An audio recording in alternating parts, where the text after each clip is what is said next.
Joe Fawn. I graduated in 2015. I think I'm the oldest one coming here today. So I live in New York now. Previously, I was working as a tax technology consultant. What else were we saying? Anything that you think, looking back, that would be useful for them to know? Yeah, I would just say be open to change and be open to failure. I know you guys are all like very driven, intelligent people, but at some point, everyone's going to fail, and I think being resilient and learning to bounce back from that is pretty important. And just be open to maybe where your life will go. I know lots of you have like some very strong, clear goals, but things might change.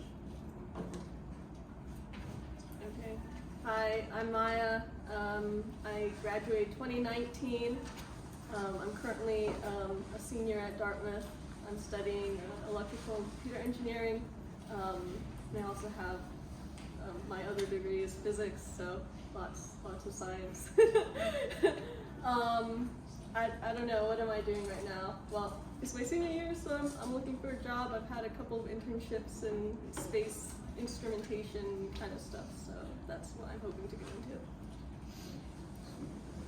Hello everyone, my name is John Stevenson. I have a Bachelor of Science in Computer Science from WSUV. Currently work as a software engineer for HP. So I guess I would echo what Joe said. Be open to change. I went into college determined to get a degree in electrical engineering. Went into an intro to C programming class, loved it, and switched my major like that quarter. So and I never turned back. So glad that I did. And yeah, get an internship if you can. Internships are like the best way to get a job, especially in today's market. Yeah, so I'm Ryan Glaze. I graduated in 2021, so I'm a junior up at UW. And my biggest piece of advice that kind of ties into what I'm doing now is if life very clearly is taking you in a different direction, explore it. So when I went up to UW, I was a direct admit biochem major as pre-med, and I didn't really think about why I was doing that all that much. And then my freshman year, I failed 3 classes, lost my financial aid, begged to get my financial aid back. They gave me 1 quarter to see if I could do it, switched majors to economics, and went from academic probation to the dean's list in 1 quarter. So sometimes life just takes you in a direction that you don't expect. I didn't think I would be doing anything other than a hard science or engineering, but I'm so glad I am. Any questions? I'm gonna open up the Questions. Yep. So did something that happened so when you went into high school, did you have a goal that got changed by something that you did in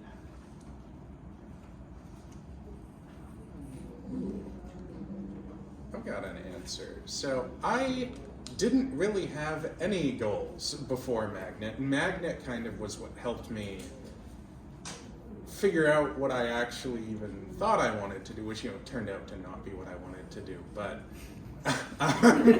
it taught me a lot of the skills that I needed to be able to function in that environment where everything is changing so rapidly. I think it solidified my love for STEM. So I don't think it changed, but it definitely pushed me in the direction that I was going. I definitely agree with that.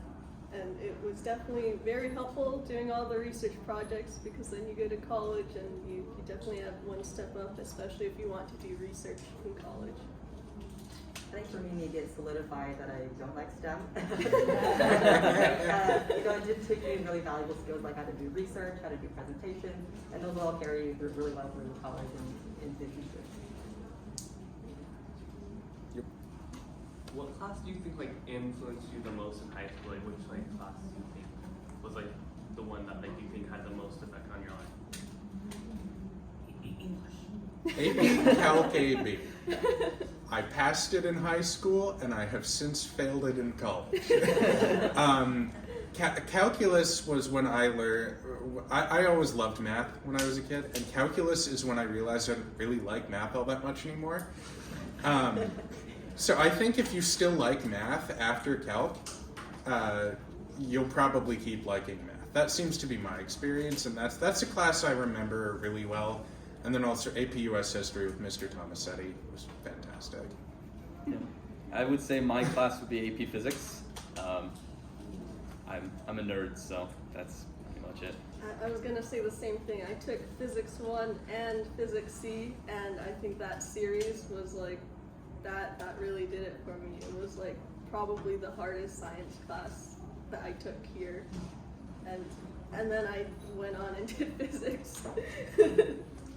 Again, this is someone who's not a STEM person, but I really like my art class. Like, it doesn't have to be STEM 100% all the time. Do something fun, do something creative.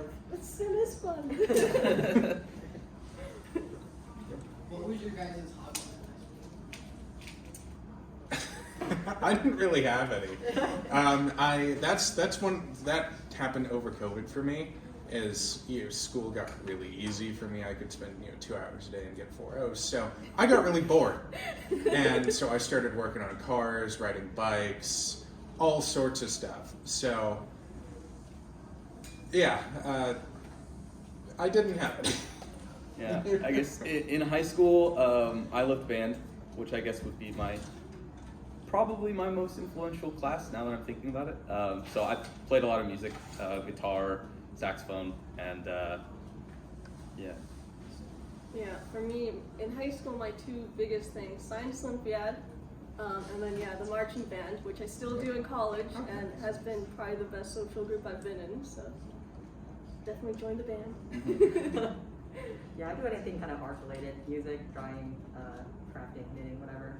I know it's kind of hard with you have kind of a set schedule in high school. So definitely when you're past high school and you're in college, I think it'll be easier for you to explore different hobbies and find out what you like. So I'm wondering what are you guys' projects? Maybe the most interesting. Like our in magnet college projects, in high or school, Or is it just anything in general, I guess? I mean, okay, so I manage the bike shop at the University of Washington, which is really fun. It's taught me a lot. There aren't many 21-year-olds who have experience managing a team of 12 people, so that's kind of takes up a lot of my time and has been teaching me a lot lately.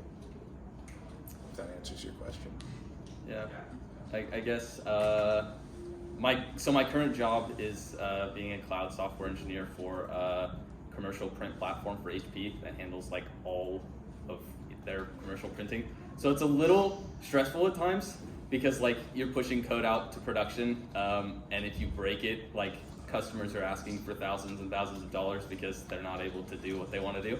So it's really exciting, but also can be stressful. I don't know, this one's a hard one.